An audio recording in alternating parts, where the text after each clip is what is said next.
Hello everybody, Zabby here for more Parasite. We are on episode 4, and in the last episode, we obviously come across more aliens. One of them being Tammy Ryoko, who is not the usual alien that we've come across. She's not aggressive.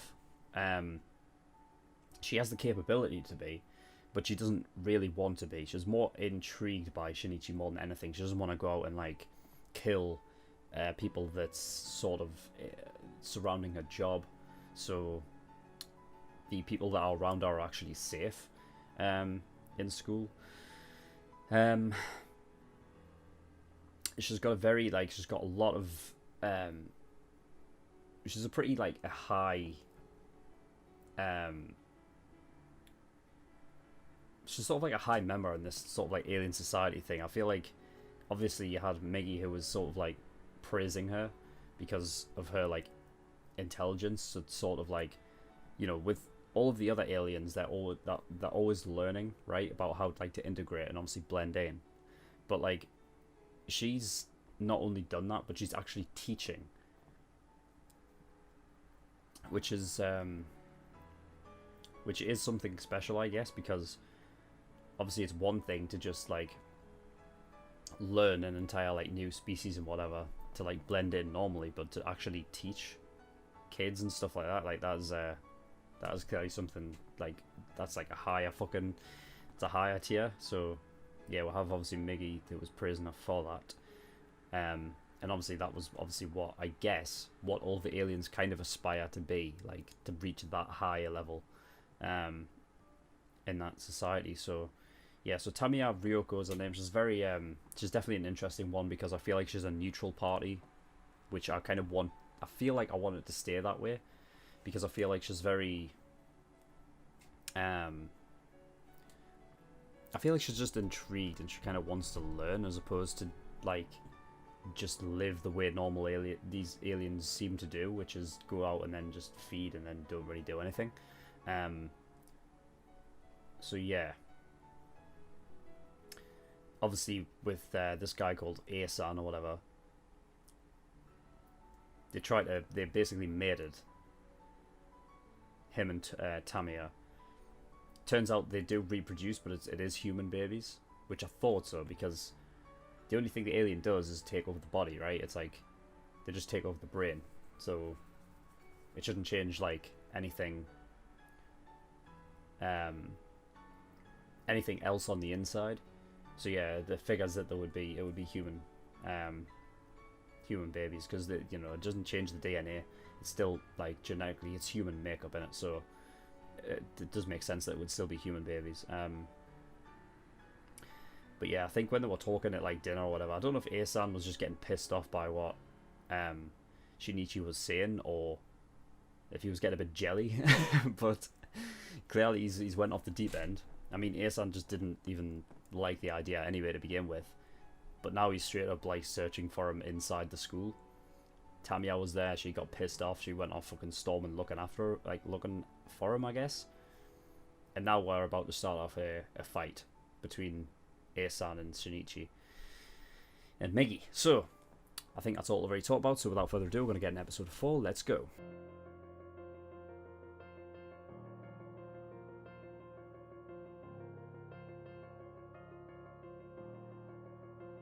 Okay, episode 4. Alright, from the top. You know the opening for this show?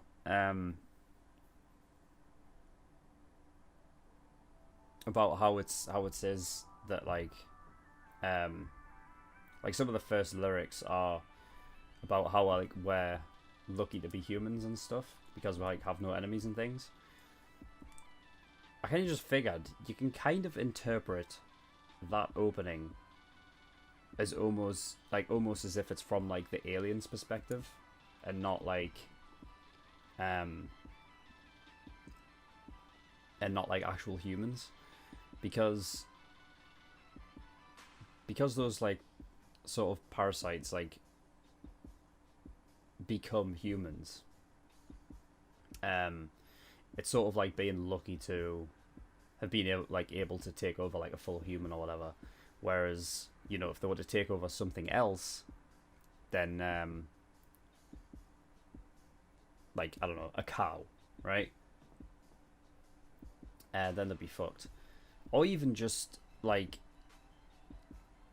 being Miggy, and not like having like a human body like all to itself kind of thing. So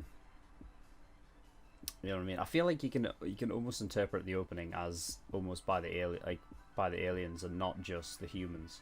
I feel like you can get it from both sides, which is quite interesting.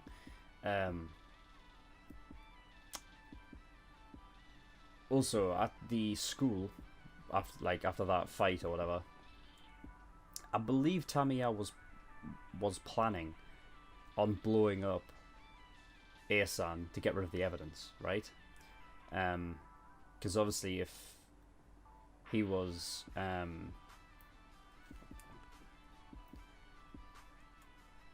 if he was left in any other state, they could just sort of do experiments on him and maybe find something. So I guess Tamia was just planning to blow him up to get rid of it.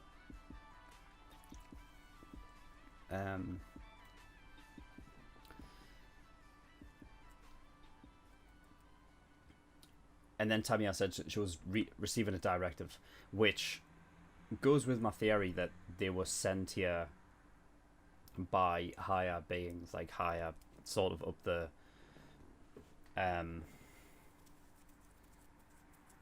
higher up, like the hierarchy kind of thing, where they kind of like send these parasites into a civilization and kind of destroy it from within. I was talking about that in like episode 2 or 1 or one of them anyway. The only thing I didn't know was what their like immediate plan was, whether it was just to learn about us or it was to wipe us out, which, you know, I guess by what Tamia was saying was it was to destroy them, right? To destroy the human race. So yeah, receiving a directive. I kind of want Shinichi to ask Miggy about it, because I feel like Miggy should know, right?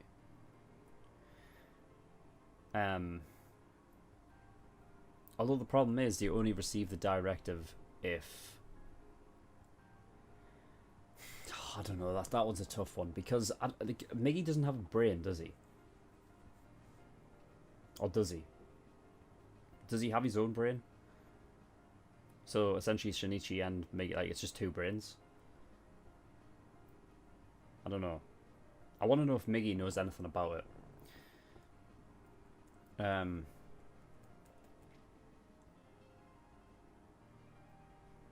I feel like maybe the directive has something with those red lights. I don't know what those red lights were.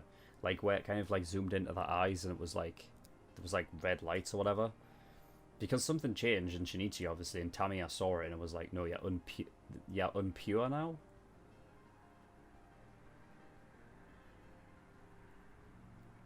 I don't know what that means.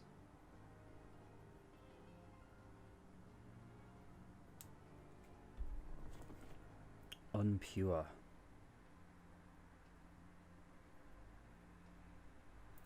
Maybe it was. Maybe if the directive, because Tamiya was saying that the directive was to basically wipe out the human race, right? If she was saying that, no, Shinichi isn't exactly entirely human anymore, so it's not part of our directive to get rid of him. Maybe that's what it was.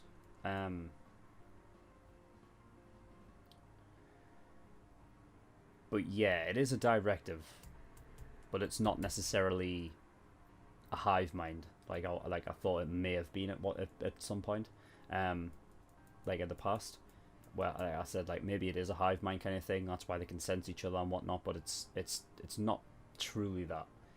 They sort of have like an extra sense where they can sense their own kind, but they can't.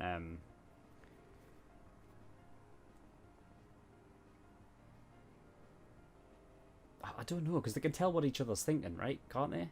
They can tell like when one's like getting ready to attack or whatever. So maybe they can. Maybe it is like a hive mind, but it's but it's also like they're not slaves though either. They kind of have individual thought as well. I mean, even though Tammy was like, yeah, I'm like, this is it, I'm done playing this, whatever the fuck, like, I'm just gonna do what they told me to do now. She still has this idea about experimentation or whatever, you know what I mean, and like kind of intrigue. So I don't know. We're gonna have to see. But I think it's quite clear that Tammy has becoming like a sort of another one for them to take out, I guess. I guess what they were doing was kind of setting her up to be a more meaningful villain as opposed to just like one of the other ones where it's just like, oh, this is just a random dude. This is the enemy for this episode. So they're kind of, I guess, putting her up to be that. I was kind of hoping there would be a sort of neutral party, you know what I mean? But I guess that's not going to happen now.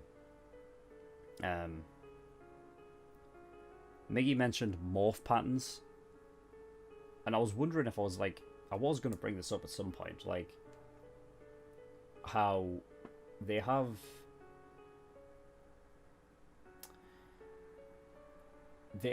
like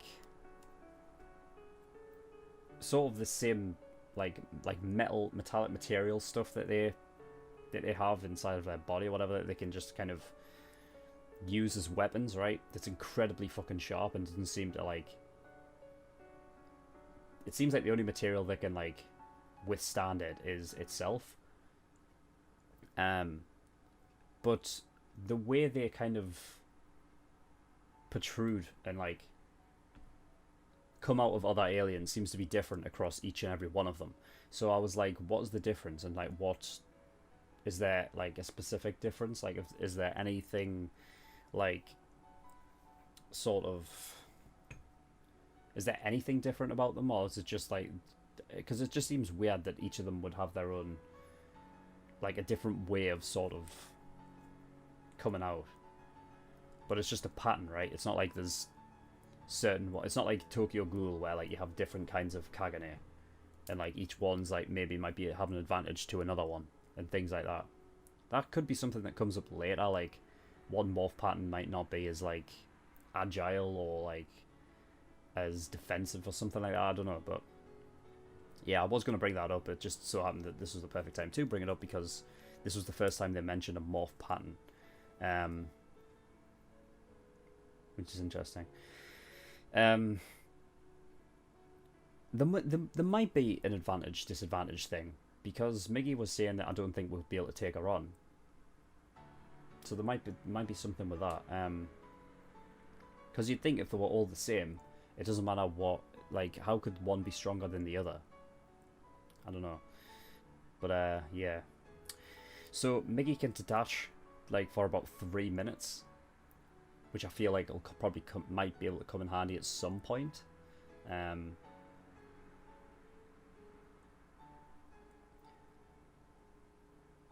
But I guess like doing that would like definitely tire him out, because I feel like at least if he's attached to Shinichi, he kind of like gets those like, he gets like the energy from Shinichi, like all the nutrients and stuff like that. If he's detached, I guess he can only do it for 3 minutes because that's how much energy he has like left in his body. And he would need to go back and attach to Shinichi in order to live. But yeah, they can swap heads. Aliens can like swap heads with each other, but like there's no, I guess he said like there's not really, he said that it's very dangerous and that there could be rejection. I don't know what that means, but I'm like, you know, it figures that they could swap heads because it's kind of like the same thing as what happened in episode 2 where one of the aliens was like, yeah, come over to me, you can be my right hand or whatever. So you can like attach depending on what like where their parasite is sort of enveloped, like that's what you can swap. So obviously because Miggy's a right hand, he can be a right hand to something else, and because most aliens have like, they're in the brain, you can just kind of switch the heads over, I guess.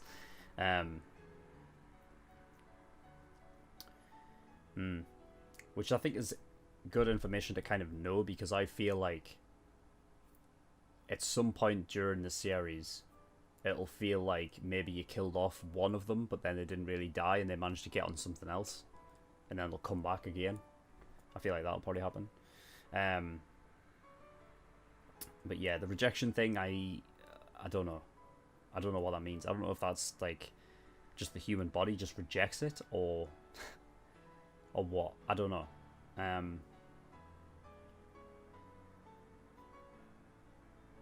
What to say. And they tend to congregate in urban areas. Obviously, it makes sense. That's where the food resource is.